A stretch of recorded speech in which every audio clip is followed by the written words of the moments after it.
Hello, and welcome to Mr. America, The Bearded Truth, covering political and social issues one liberty at a time, with entertaining insights of current events and important discussions on topics that affect us all, shining the torch of liberty and brightening the future by bringing libertarianism into our everyday life. And now, your host, the friendly neighborhood libertarian, Jason Lyon, Mr. America, The Bearded Truth on Muddied Waters Media. Hello, everybody. I'm so glad you're here. Hello. Oh, so excited for tonight. I hope you guys are as well. I've got an amazing guest coming up. Shawn Hickman. He's a guy that I, in the absolute no homo way, fell in love with him after the first conversation. I was so excited to have him come on. This guy is truly a wealth of knowledge, knows his stuff through and through, from the economic side of thinking and the logic, and just puts on an amazing display of logic, and I couldn't speak highly enough of this guy. And so I knew that he had to come on, and I'm so excited for the conversation we're about to be having. And of course, this conversation tonight is about individual rights and free market principles, and those two are intrinsically connected. You can't have one without the other, and so we're gonna parse through that. We're gonna dive into that tonight, and I could not be happier with it. But before we get into all of that, I have some things to plug.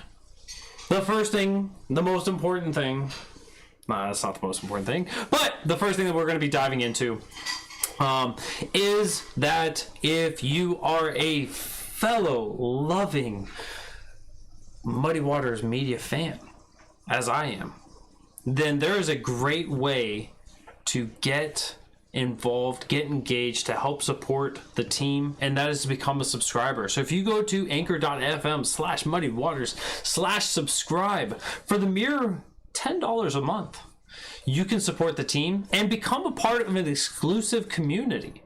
This is a community that gets to kind of cater and tell us what to do. You're going to be our bosses in a little bit. So if you guys have a show on the Mr. Bearded Truth that you want to see me cover with a certain guest, or you have a topic you want me to find a guest to cover and to hit this hard hitting, you want to just find more information about it, you can send me a direct message. But I got to see you in the exclusive group in order for me to really show you that I care and love you even more than I already do. And of course, those in the group will get a little more priority. But this also means that you're going to get exclusive content by being a part of the subscribing base. So this means that you're going to be getting to hear the speeches. Spike Cohen, as he continues to travel the country, you're going to be able to get exclusive audio that nobody else is getting. So everyone else is there at these events, if they're fortunate enough, they get to hear it live, and that's it. You guys are going to get the audio recording. We're going to have a monthly Zoom call for everyone a part of it, so you guys will all be welcome to join in. And all of this for the low price of $10 a month. It's going to be fantastic. So make sure you guys go over to anchor.fm/muddywater/subscribe and go ahead and become a subscriber, become a supporter, and show your love. Appreciate that so much. Also want to make sure that you guys are checking out the store, giving some love over there, because who doesn't want to wear the merch? Who doesn't want to wear the merch? So you can go to muddiedwatersmedia.com/store to be able to tune in, check that out, and get out there repping the mud. So just because through $5 down, keeping the word out on higher subscribed locations. Let's start by debating the status quo. Let the message sink into the higher subscribed. I love it. Love it. So we've got that from the Muddy Waters team. So excited for that. But we also have an ad. We have a sponsor for the show that I've got to share with you guys. And you guys have seen this across the way. You guys have seen this on multiple other episodes, on multiple other shows. But where you find it on the Mr. Bearded Truth show, you're going to get a different take, and I guarantee you guys are going to be much more interested in it than what you guys would on maybe even the Muddy Waters of Freedom or other shows. But here it is. The Royal Green series by Jack Casey. It's a story of authoritarians and revolutionaries, a young man and a woman seeking independence and meaning in a kingdom of the brink of civil war. Romance, espionage, action, and psychological drama. Elements of horror and mystery, and spiritual as well. Dark fantasy with magical realism and libertarian overtones. Themes of forgiveness and redemption, written by the author while undergoing his own journey to find liberty and answer the deep questions on his mind. So you guys got to check out theroyalgreen.com. Go support Jack Casey. What a wonderful man that is. Something else you guys are going to get on the other shows. Support for Jack Casey, support his books, support his endeavor, because everyone's got to do their part, and he is certainly riding up a storm to help make a change in liberty. So without further ado, I want to dive in and bring my wonderful, amazing, beautiful, gorgeous, bearded, better than Cajun guest on. Shawn, how's it going tonight, buddy? Wow, that was a warm welcome. I don't know if my beard will ever compete with yours or Cajun, but to even be considered in that same echelon is an honor. Oh man, as I said, I was so excited once I first heard you. I gotta take this white screen off my face. Nope, there's another white screen. Oh, there's another white screen. I'm gonna get this down, guys. I promise you. There we go. There we go. Once I first heard you speak, I knew that you were somebody that had the intelligence to know the facts, the statistics, to know like the circumstances, but you also had the empathy. You also had like so many different forms of this messaging that are going to resonate with literally everyone across the spectrum, which is why like the success that I've seen you've had so far makes sense, which is why, you know, in a future discussion I'm gonna have with potentially you or with others, right, as we become successful in our endeavors, why we receive flack, because, you know, we're hurting people because we're destroying their arguments one liberty at a time. And so I came to you and I said, Shawn, I gotta have you on the show. And as soon as you said these topics, you gave me 3 topics, and I said, no, 2 of those topics are one topic, and that's the topic we're doing.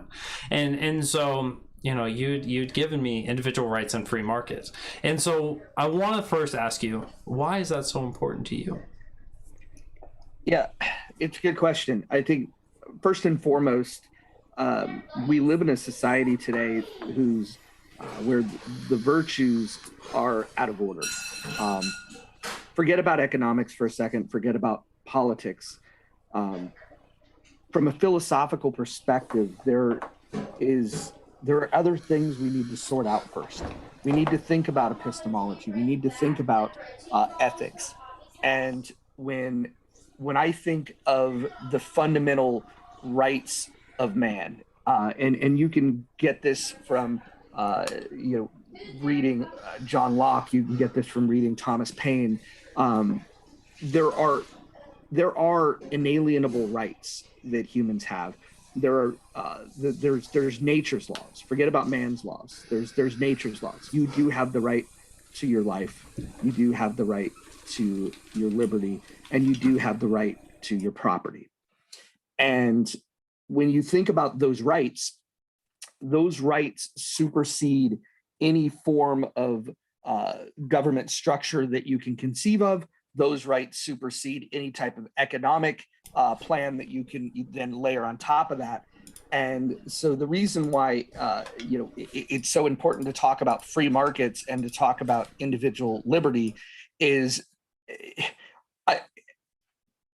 in combating the virtues that are out there now that prioritize this idea of equality over liberty, or this idea that you're going to create a society that is equal on every level.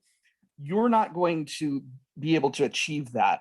But what you can do is you can recognize the liberty of each individual and give people the opportunity to, based on their own knowledge, skills, abilities, drive, you can give them the ability to succeed or to fail. And I believe that the most moral society, forget about the most efficient, and it is the most efficient also, but the most moral way to organize a society is to give everybody that freedom to be able to succeed or fail based on, removing the impediments that would allow them to be successful in life. And I think when we think collectively, and we can get into this deeper, when we think collectively, we're essentially putting the needs of the whole above the needs of the individual. And by doing that, we're stripping that humanity, and we're stripping that logical understanding that the rights are granted inalienably to the individual, not as a whole. And so in order to say that this group needs to be equal to that group, you're going to then inevitably trample on somebody's rights in order, for the greater good. And this concept of greater good has really gotten us away from the idea of natural rights. And it's my goal to just talk about this openly, and with empathy, because I think sometimes people confuse the idea of individualism with being somehow cold, and you don't have to be. And when I use words like selfishness, I use it in a way that is a positive thing. I don't believe selfishness is a bad thing. If I need to selfishly invest my time, selfishly invest in my own skills and ability to be able to create safety for myself and my family, to be able to produce wealth, and to be able to do those things, I need to use all of the faculties that have been given to me, which include my mind, my body, my creativity, and then put forth the work. And I'm looking for a society that would better embrace those natural rights that we have. Damn, that so much in there, so impactful. I think that that ruggedness of freedom, of successes and failures, right? It's one of those things that when we talk about this from an empathetic point of view, that success can only come if there's failure, if failure's allowed. If nobody's allowed to fail, then everything is a success, and And completely, how do you break this down? If everything is a success, then you're actually limiting how good that success can really be, right? Because if somebody is merely, if and I want to get into the economic things of like minimum wage and stuff like that, if you say that, you know, everyone gets a living wage regardless of what they do, so you have one guy that's sitting out back and just stomping on anthills, right? He's getting paid to where he can cover his mortgage, he can cover his car payment, covers food for him and his 17 kids, you know, what have you. Is he really affording that much value to be able to extract that in that way? And certainly, so his success there is actually as a failure that's just been provided through the means of taking from others. But when you have entrepreneurs that go out and they try to build up businesses, we want to see those good ideas flourish. We want to see the better businesses be able to survive.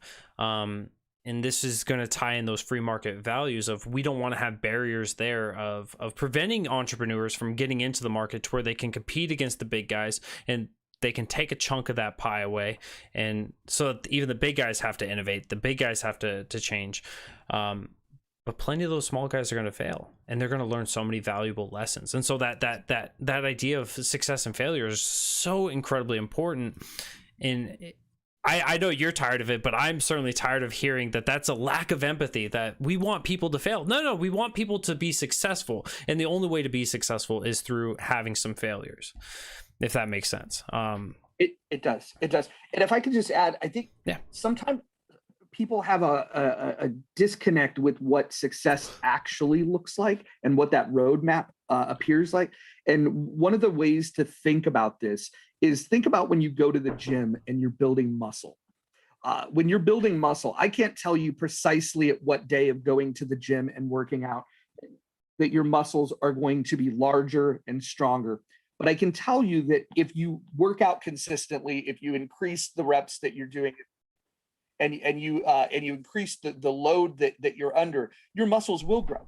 But temporarily, what happens is your muscles get destroyed, and they grow back stronger, and they grow back stronger, and they grow back stronger over time. And that's how success works. When you first learn a skill, you need to invest, a ton of hours into learning what it is that you're doing. And during that time, there's an opportunity cost. You could have been making money when you were investing in yourself and investing in that skill. And sometimes you do have to take a step back in order to be able to take that step forward. But ultimately, you can define success however you choose. Some people, see that as a pile of money. Others see that as, happiness. And depending on how you define it, I think that's the other important thing about individualism is the fact that you don't want society to determine what success looks like for you. You want to be able to determine what success looks like for yourself. And, and if you are wired to think first about the group, that's fine. I'm not saying that all collective thought is bad. I think the key here is it voluntary associations? If you want to help others, if you can help others, and if you're in agreement that they want your help, they need your help, and you come together, hopefully it's mutually beneficial. And sometimes it's it's just a matter of it's what you want to do. That is the way that society thrives. By conscripting people to do certain activities, you're taking them away from activities that they could have done that might have produced a better result. And so having that freedom to freely associate and choose your destiny. And some people choose failure, let's be honest. And that's okay too, because that was their choice. Two things I want to add on there. So first one, you were talking about the idea that, people are having to invest in themselves to learn skills, to learn new methods and to take these into new endeavors, right? They could have used old methods and continue to make money. And so a really good example of this is last Monday, there was a new show on Muddy Waters Media last Monday night, and it was fantastic because it was the Liberty Roundtable. And I believe that this is your first podcast as well as Ashley Greer Smoot's first podcast. And so the two of you guys are creating a Liberty Roundtable where you guys are having people of a spectrum of ideologies to come together and talk about a specific topic. Now, people, I think that there's an assumption out there that podcasting, because there's so many podcasters out there, that you just literally fire up your computer, turn on your webcam, and then you go. But you guys, we sat down for a little while. I know you guys have reached out to other podcasters, other people who've created platforms to be able to develop this. And you guys are going into this trying to be as equipped as possible. But as equipped, as much time and resources you guys have allocated to this, there's no guarantee of success. Now you guys are on Muddy Waters Media, so you're guaranteed to have technical issues, which happened, and it was amazing because I love you guys because you guys fought through it. But it's the perfect thing, right? Because there's so much potential there. And you guys are tapping into that. I'm so excited for that. So next show is going to be October 4th. So it'll be the first Monday. And then after that, it will be the second Monday of every month. You guys got to check out my good friend Shawn Hickman and Ashley Greer-Smoot as they hold the Liberty Roundtable here on Muddy Waters Media. Make sure you guys check in for that. And I forgot my second point because I was so excited about plugging the first one. But what was your last couple points? Could the second point have been that we are going to have a special guest on that roundtable?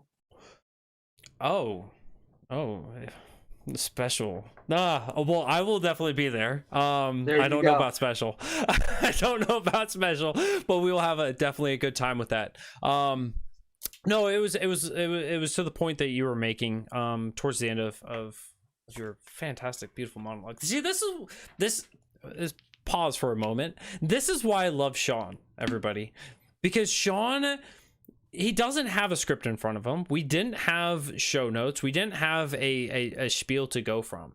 But this man is able to take an idea and run a full-fledged monologue because, as you guys can see as his virtual background there, these are books that he has memorized, and he is able to just sound so prolific and amazing every time that he opens his mouth. And so this is why we had to make sure we had Shawn come on. But yeah, so it's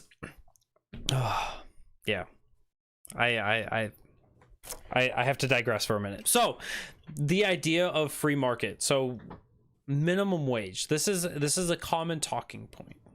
We're seeing where some people say the minimum wage is the right point right now, where it's $7.25, and we can see there's not very many advocates for that, but we see a lot of advocates out there advocating for $15 minimum wage.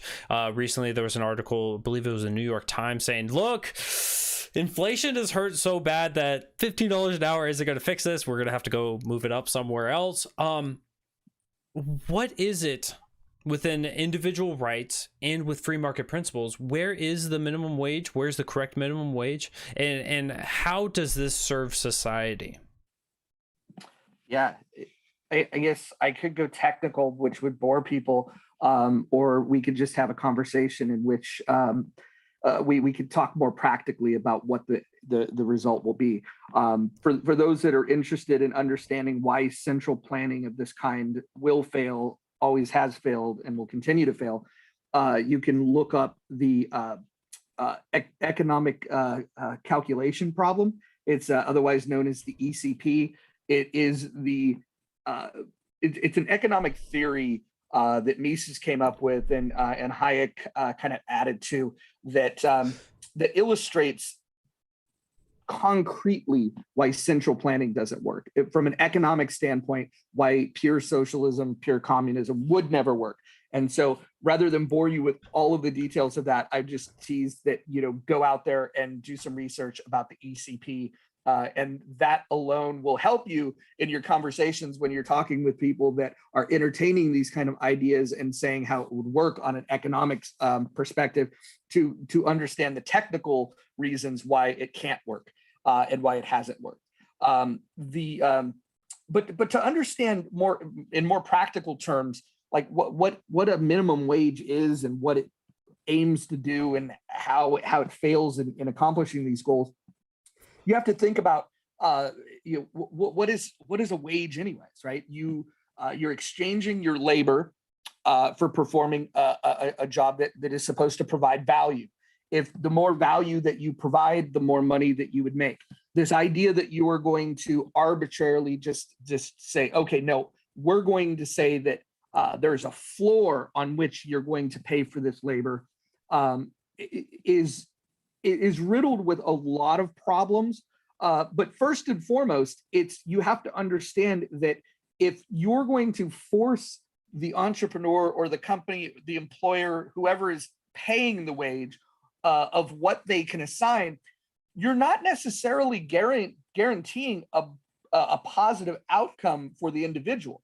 Because when you start doing this, what happens is employers start looking at how profitable their business is, what they can afford. And so what happens is you start seeing hours get slashed, you start seeing people let go, and you start looking for new ways to get the job done that doesn't require paying for labor, which is in an environment where we look at automation that is looking to replace human beings.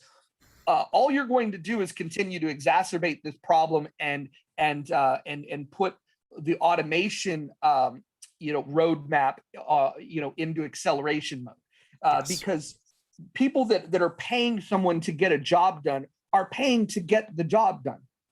And it's interesting that we always look at, oh, well, this individual deserves a living wage. Well, that's a nice thing to say, but when we start talking about how do we make that happen, we oftentimes gloss over the idea of, well, what is it that they're doing? Are they doing something that requires a lot of skill? And are they doing something that differentiates them from the rest of the market? Are there jobs out there that that are plentiful for them to get? And what is the rate of pay that's commonly associated with that? And this notion that you're going to just continue to fix it by increasing how much the employer pays, to what end? And my question would be, as they float numbers like $15 minimum wage, my question is, if raising the minimum wage was the solution, why would we stop at $15 an hour? Why can't we make it $30 an hour? Why not make it $100 an hour? If just simply passing a law that states that we pay people more is the solution, then certainly paying them more would be better. I think the reason we don't get into those conversations is because we understand at a fundamental level that this is not fixing the problem. The other thing that it ignores is that in different regions of the world, you have different costs of living, right? So if you take somebody that's living in the San Francisco Bay Area or New York City or some other high rent district, the ability to pay your bills, pay your rent, pay for food, all of the conveniences that you're looking for in life, setting a national minimum wage that's the same in Louisville, Kentucky as it is in San Francisco are like what sense would that make? The economic factors are completely different. And so my thought on minimum wage, I don't support it at all, to be quite honest. And when I say that, I normally get, oh, well, then what would you advocate for? Slave wages? No, I would not advocate for that at all. I would look to the fact that there are businesses that pay really well, and there are companies that want good people with good skills. And so you need to figure out, what are the skills that are in high demand? How do I get these skills? And as freedom-loving people, what we need to do is make sure that the gateways for people to obtain those skills, those hurdles, are removed, so there's access to education and there's access to being able to obtain these skills that are equal. Right? I'm not looking for equal outcomes. I'm looking for the equal access, which is interesting, because when we talk about wanting people to make more money, then the same people that want the minimum wage raised are fighting you on the very things that would allow somebody to increase their wage way above minimum rate, but to maximum rates. And that's things like school choice. And that's fighting against things like occupational licensing fees. And so it makes no sense if they're the same group that are creating policies that make life more expensive for everyone, including raising our taxes, right? but then they want to fix the problem by saying, well, we'll just pass another piece of legislation that says that you make more money. Well, until you fix the problem of taxing us too much and making it cost prohibitive for people to start their own business, and not advocating for people to choose what type of education they have so they can obtain the skills they need to compete, I really don't want to entertain the thought. I think it's naive. I think it's immature, and I think it's silly to advocate for a minimum wage. And anyone that's listening to this that thinks that I'm misunderstanding something, I would just like you to break down everything that I just said and ask yourself what side of that argument that you're on. Because if you're not for school choice, and if you're looking to raise taxes, you are not trying to help the person pay their bills at home. You're just not. And so you need to get straight about what your own thinking is on these issues, and then we can have a conversation about how wages should be distributed. Oh, you like that? I love you.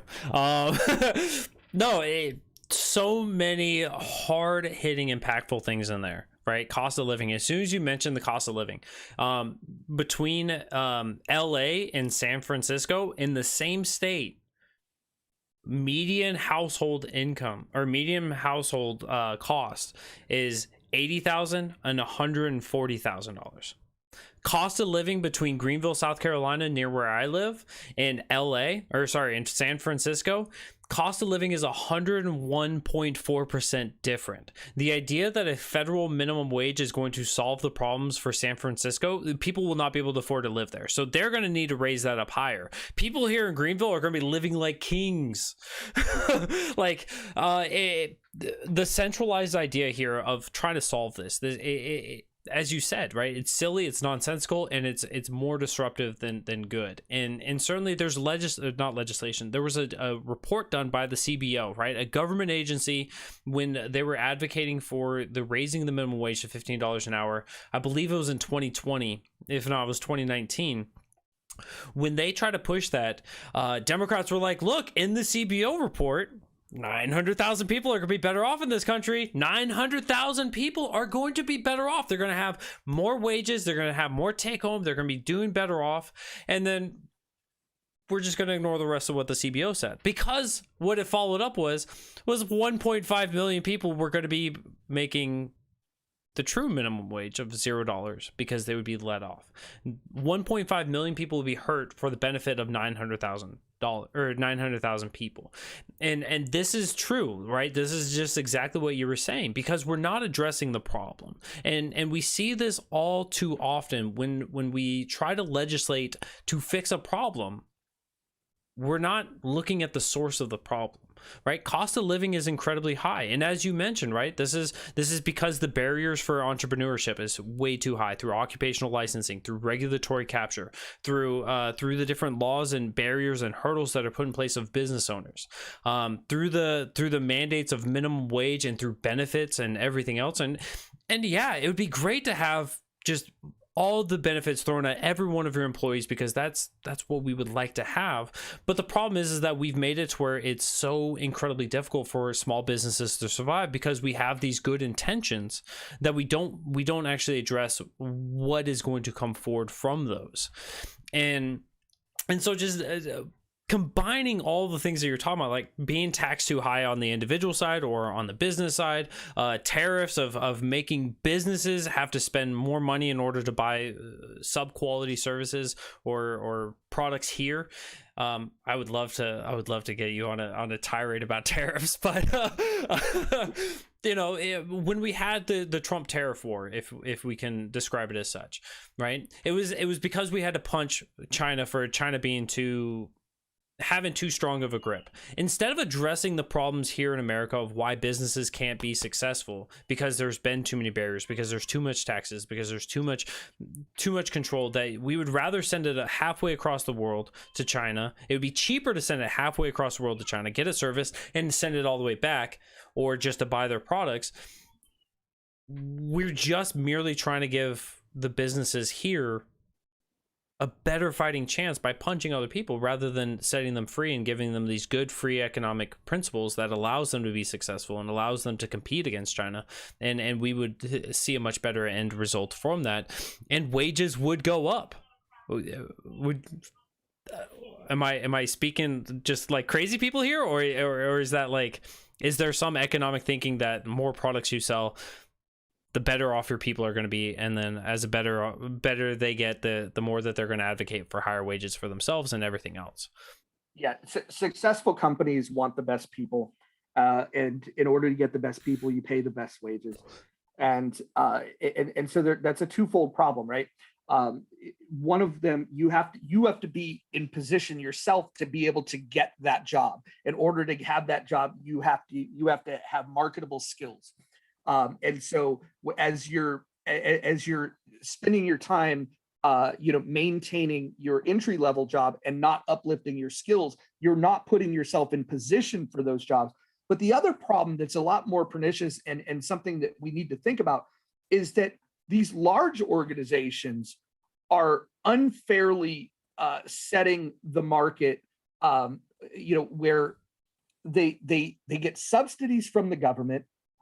They get tax breaks from the government. I don't mind tax breaks, but why don't we get the same tax breaks to small businesses, right? Yes. And then the legislation gets written by the lawyers working for these large corporations.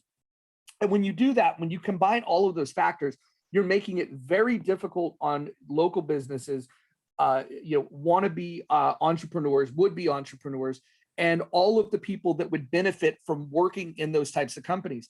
And so if you want to help small businesses, if you want to explode growth outside of those massive companies, in banking and tech, if you want to support those things, there's a few things that you can do. Stop voting for higher taxes. Stop voting.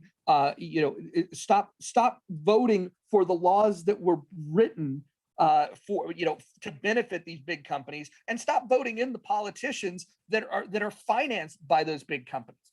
And it's interesting because we do have candidates on the ballot that would reject that type of policy making. The unfortunate thing is we also have a system that doesn't allow those politicians, even on the debate stage, to talk about these issues. And so it becomes an issue where we have to sit on Muddy Water Media having a conversation about this.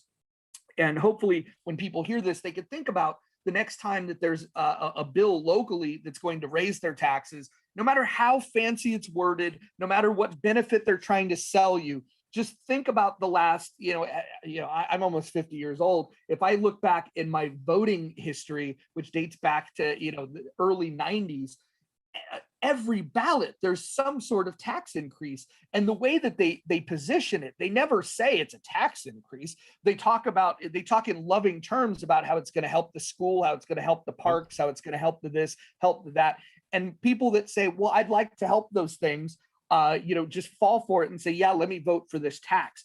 And so, if you want government to stop spending so much money, quit giving them the green light to do that. I mean, you do have a say in these things, and unfortunately, people get tricked. And oftentimes, we see this in big cities where a particular party dominates big cities, and they advocate for a particular bill, they push a bill, and then the people that identify with that letter, they just see that their favorite politician, the one that they voted for, is supporting this. They don't look at it, they don't pay attention to it. If you really want more money on your check, if you want life to be more affordable, you have to stop advocating and co-signing on policies that are raising your cost of living. It's that simple. Yeah. No, absolutely. And while you're talking about these measures, there's one measure that really stuck out in my head for a local one here. Thankfully, I live in a state where in our constitution, our state's constitution, it's basically one topic, one bill. You can't divert and throw a bunch of other stuff on there.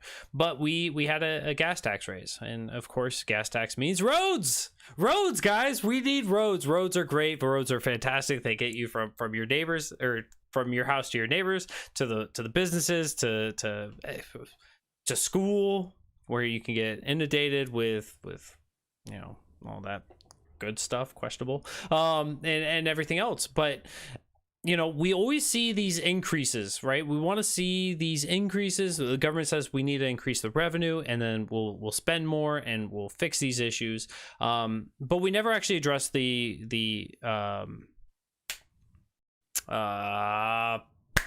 inflation. There we go. We never actually address the inflation, which means that while they're taking more and more of our money, your money is also worth less and less. And certainly at the same time, because they're able to just arbitrarily say, look, we're going to pass this, and certainly they use their politicians to do this, there's no accountability there, because it's not their money, it's your money. And when you spend somebody else's money, you're going to be a lot less careful with it than when you spend your own, right? You worked hard for your money. You're gonna care about, you're investing in the good stuff, right? You don't want to get something that's going to break the next day. But what we have is these continual promises, right, for the last 200 years or so, of we're gonna fix your roads, guys, and just let's raise it another 0.5%, another percent, another, and what we see is no changes to the roads, but we see an increase in our money to coming out, both through the inflation and through taxes. And so eventually we have to swallow that hard pill of they don't care. They don't care. They want their green line at the end. They want it to stay green. They want a higher revenue than they did the year before. And they're gonna pay you lip service. Maybe they'll fix that one road. Maybe they'll fix this other highway. But if you drive into South Carolina, if you come from North Carolina into South Carolina, you're going to feel the roads before you see the sign. Like, we have this problem where we raise our taxes because the other states have higher taxes. We should have higher taxes. Okay, can we have better roads? No, guys. These are trademark South Carolina roads. You've got potholes everywhere. This is beautiful. If they ever fix the roads, Jason, if they ever fix the roads to your liking, where you would say, wow, these roads are the best roads ever, then they couldn't come to you and tell you that they're going to fix the roads. Mm-hmm. They can't fix the roads. They need that as leverage to ask for money again later. Well, so one quick pushback on this, because we have a giant corrupt guy here in South Carolina. His name is Senator Hugh Leatherman, and he is roughly around 9,700 years old, but he's the longest sitting senator. He is the most powerful man in our General Assembly. His son-in-law runs the DOT, so when he wants his roads for his people fixed, his roads are literally paved in gold. Like, these are beautiful, gorgeous. You can eat off of them. If you find a pothole, like, he will give you $500 to fix it. Like, he's paying you so that he can fix that road, so that he can have an impeccable road. This shows you that he's in it for himself, because he wants his roads to be nice. With I want to say that the population of drivers is roughly around 10% go through this county of Florence County here in South Carolina, which is where the presidential debate was back in 2020, if you guys remember that. But a third of every dollar is going to Florence County to fix those roads. So if they're fixing their roads, they're probably corrupt. If the rest of the roads are all shit and a pothole ridden, but you've got like this little golden area, that's a corrupt politician, almost guaranteed. But in general, I do agree. They're never going to fix the roads. They don't fix their problems, because these are oftentimes, right, when we see Republicans come out for pro-life measures, they generally don't actually follow through on those, because that's a big ticket for getting votes. They have to stay in power because they love the power, because it's lucrative. Yeah, governments don't fix problems. They subsidize them. It's their role to figure out how you can move the needle just far enough to get people to want you in power, but not far enough where they don't need you in power. They're never going to do. You're never going to get your money's worth from a politician. Period. No. Especially when we were speaking earlier about, like, a little guy being able to compete with a big guy, and how you do that is by letting him be able to fight against this. Who is actually competing against the government right now? It's a monopoly. It's an absolute monopoly. No one is able to compete against the government on all the different things that they've decided upon. This is why school choice doesn't pass nationwide, because they don't want to actually have competition. This is why more than 60% of kids go to public schools, is because for these kids, they can't go to another school because their parents' money, their taxes are still going to those public schools. So we have taken the opportunity away from people by forcing them to pay for the government decision, thereby limiting private opportunities. And then in many circumstances, it's completely illegal to have the private entrepreneurs be able to actually rival against the monopoly of the state. And so if we want a better society, we have to have those free market principles. We have to have the idea that if you have a better way, society would benefit from you being able to bring that idea forward. Trying to run it through Congress, I mean, we've seen how they earmark everything, how they add taxes and subsidize, and they pick their winners and losers by virtue of this. If we want a better society, it has to be through those free market values. Now, how does this get back to the individual rights? Because we've hit a lot of free market, but I want to move on to the individual side of things as well, because we can talk about like our own individuals of like us trying to accrue more wealth or more status or more education, more wisdom, and everything else through all these means. But how does the free market actually, beyond just the entrepreneurs, how does letting the free market exist, how does that help every individual? Yeah, individual liberty is something where it touches every facet and so many issues. If I start listing them, we could go in tangents in a million different directions. Here's an easy one. The right, which is constitutionally protected to be able to bear arms. Individuals should be able to buy a firearm.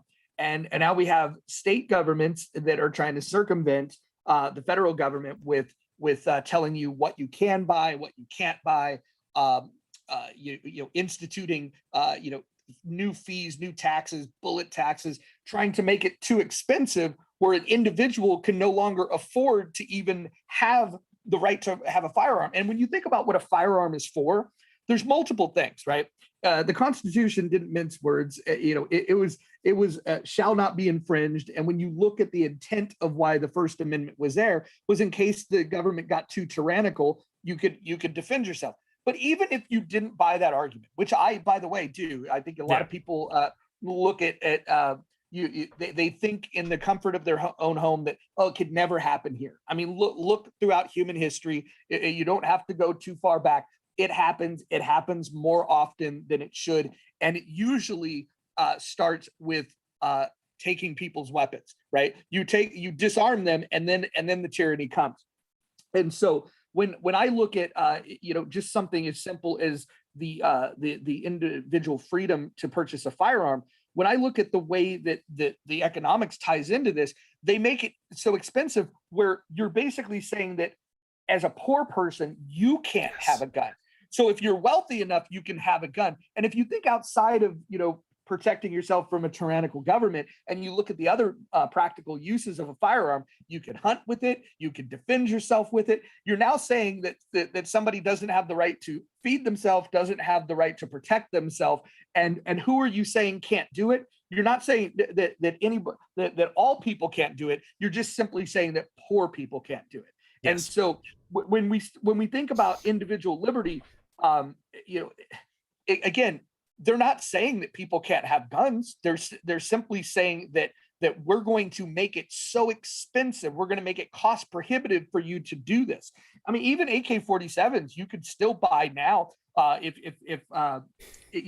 they were made before a certain year. If you're willing to surrender your Fourth Amendment right, and if you're willing to put up a bond, there's a lot of hurdles you have to go through, and the street value on that is astronomical. Yep. So again, you have to be wealthy in order to be able to freely purchase what you want, which I'm hoping the economics of building out your home builds via a 3D printer. Right now, it's not as cost effective as it should be, but it is important. I just went to a class over this weekend that was great. And essentially, you can make your own guns. You just can't distribute them, you can't sell them, but you can make your own. So Yep. I highly advocate for anyone that is worried about where the government might be going on infringing on that personal liberty. You could buy a great 3D printer for under $200. And so I would look into that. Hopefully the cost of printing them continues to go down so we could make that more beneficial. But again, that's a way that you can protect your right to to have a firearm. Yeah. So that's one area. We could hit many others, but that's one that hits home for me. No, it's definitely a soft spot in my heart too, for especially the guns thing, because it is right. It's a tax on being poor. We don't want you to be able to defend yourself. We don't want, and certainly as this society is looking right, we have many talking points, and whether we agree or disagree with them, but the notion there that the middle class is shrinking and it's going away, and we're having the perception there is that the poor people are growing, right? We're having more and more people that are unable to perform for themselves, unable to protect themselves, unable to provide for themselves or their families, and they put these new taxes, they put these new barriers there for people to defend themselves. And as you were saying, right, if you're rich enough, if you can put the money up and you can file all of your you can get all of your certifications, you become an FFL, you become a class 3 firearms dealer, you can have fully automatic firearms still. And you have to get one that I believe the year was 1987. Any firearm before then that was fully automatic, you can still get those today. Now, the ATF and the CIA went through and bought up a bunch of these, destroyed a massive amount of them in order to lower the supply while the demand remained the same. So it's caused the prices to skyrocket. So now people don't have these things, which I think is, it's your right to have them. There shouldn't be a fine, there shouldn't be a fee, there shouldn't be a tax for you practicing whatever you see fit for protecting yourself. Now, oftentimes people will say that the Second Amendment is what we use to justify all these mass killings and everything else. But I think when we look at the individual rights of you being able to protect yourself, and the CDC having a study back in 2014 before they were prohibited from looking at firearm safety stats, between 500,000 and 3 million defensive use of firearms each and every year, far outweighing the events of casualties or malicious events of violence against people. So yes, Second Amendment, gun safety, it leads to a safer society. An armed society is a polite society. I grew up for many of my years back in Alaska, where it was a constitutional carry state, constitutional open state. I still remember seeing trucks, the back window of their trucks. You had a gun rack of not just one shotgun, but like a rifle and a shotgun. Like, they didn't care what kind of animal they were running into. They didn't care what kind of road rager was there. If they felt their life was threatened, they had a means of being able to defend themselves, and not just there on the window, but likely they also had a Glock or something down in near their legs. I mean, these were people that you just waved at them. Sorry, you cut me off. Have a great day. Like, you didn't see road rage accidents. You didn't see people like just trying to get out there and beat each other up because people were like, you know what? It's really not worth it. Yeah, that guy's a dick. That guy's a dick. He pulled out in front of me. He's a dick. Go on about your day. It's not worth it for me. Or maybe it is. Maybe I'm gonna flash my gun at him and be like, "Hey, motherfucker! Like, you're coming at me, and I'm not okay with this." There's kind of an equalizer there, and so people have to gauge themselves.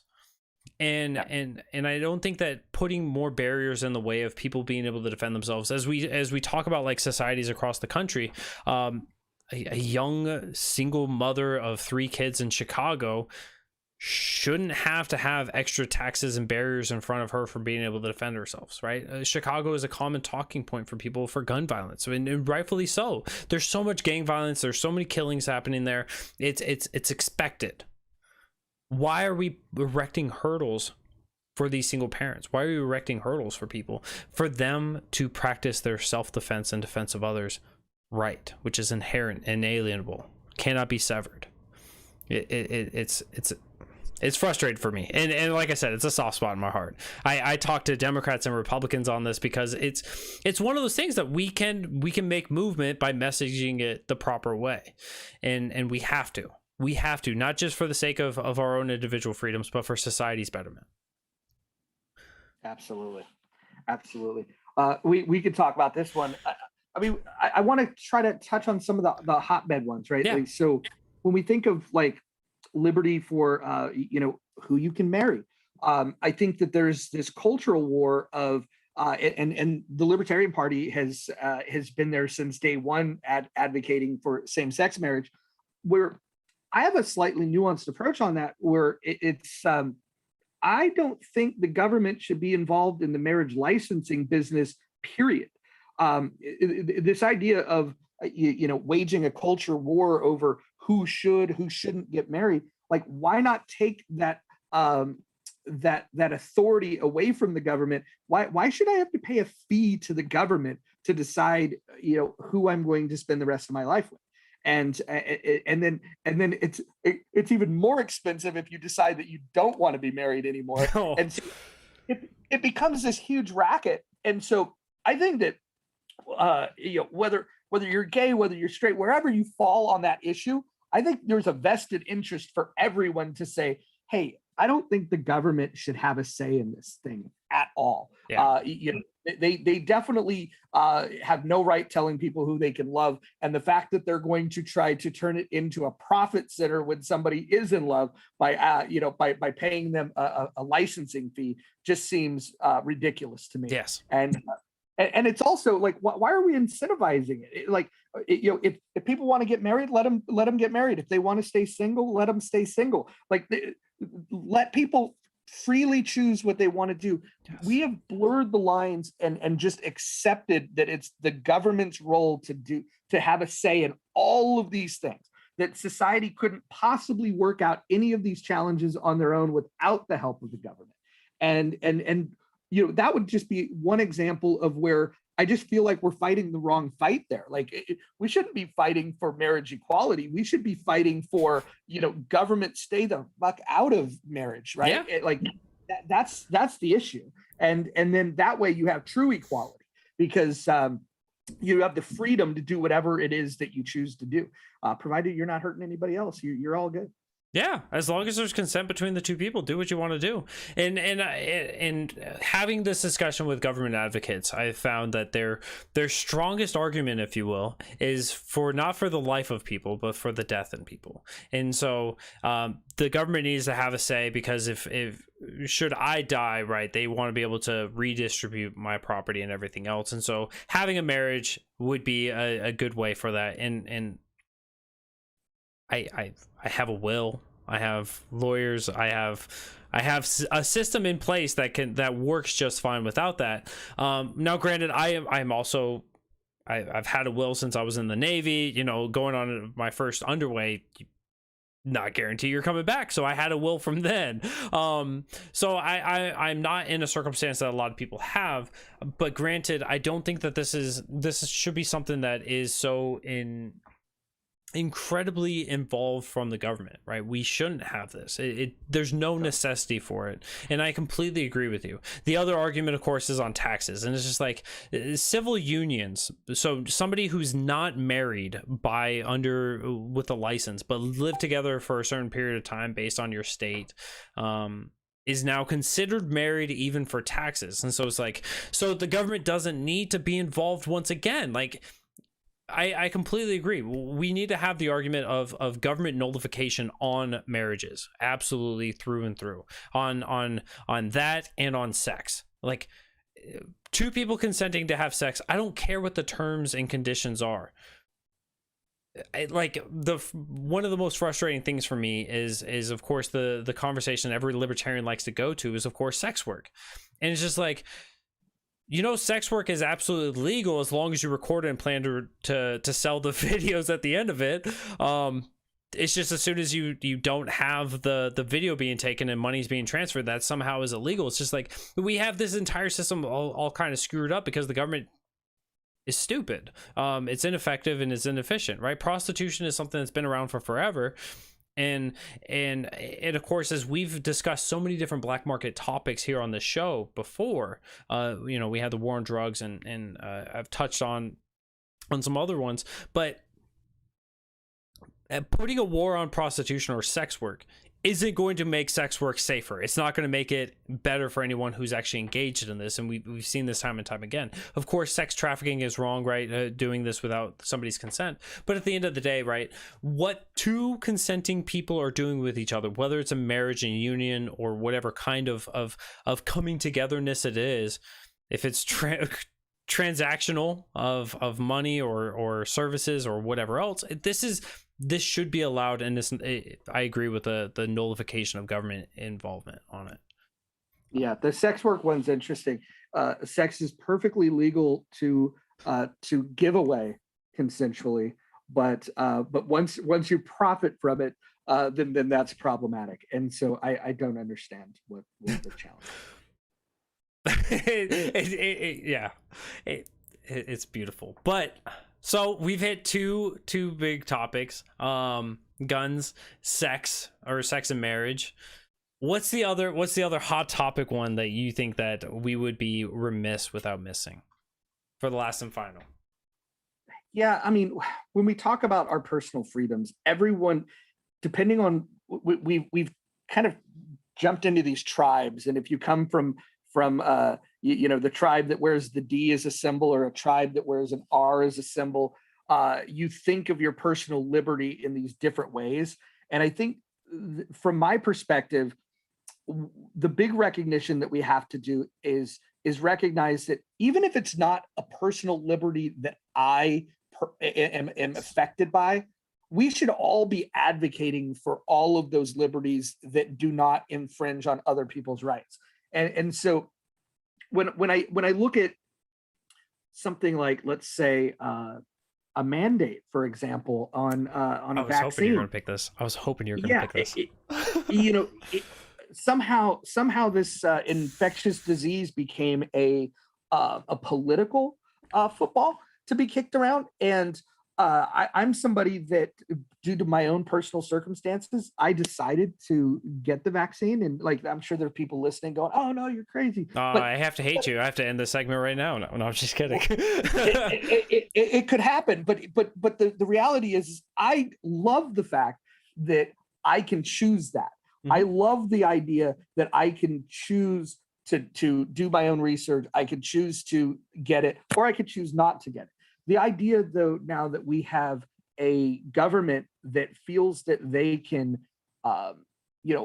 step in with medical coercion and force people with what they're going to do in terms of a procedure that, and I'm not going to get into the efficacy of the vaccine. Again, I did the research and I got it, right? So I'm not going to have that conversation, but I will say that it is a hard line for me against these mandates, because you should be able to freely choose what to do. And when you hear the arguments of why you must mandate this, they don't make any sense. Mm-hmm. We're talking about something that is designed to protect the self, right? You could still catch it, you could still spread it.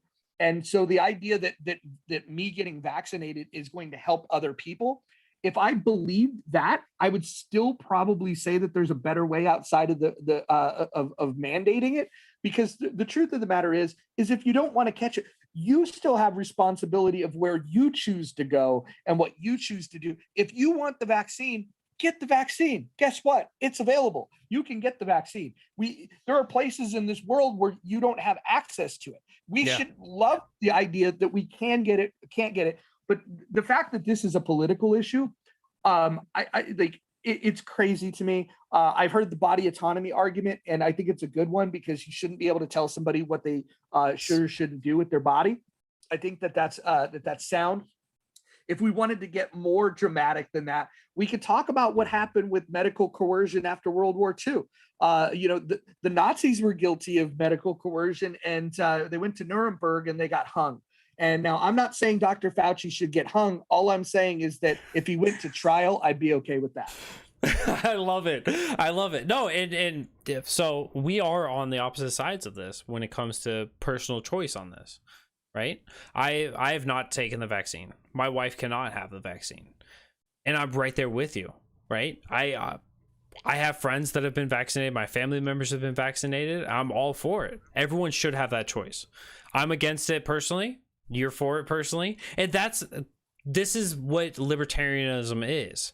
The idea that my decisions are my own, your decisions are your own, and we don't have to have an arbitrator to decide on my decision has to be your decision or your decision has to be my decision.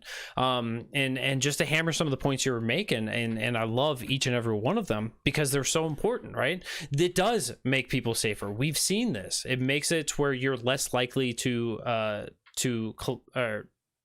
the coronavirus itself. You're less likely to have devastating results. You can still die from it, of course. But it does greatly diminish the opportunities of having catastrophic situations. So this has to be on the mind of everyone as they're weighing these out, the pros and cons of both ways. And as you said, right, it's not 100%, and it isn't. And so we know that. And so we have to allow for people to decide on which trade-off they want, because remember, there is no solutions, only trade-offs. So do you want to take the risk? Because there have been some people, not very many comparatively, but there have been some people who have negative effects from the COVID vaccine itself. And so we cannot make that decisions for others. We have to allow for people to make those decisions. So from the Muddy Waters team, every single one of us have said this, and I think this is the first time I'm saying it live on a show.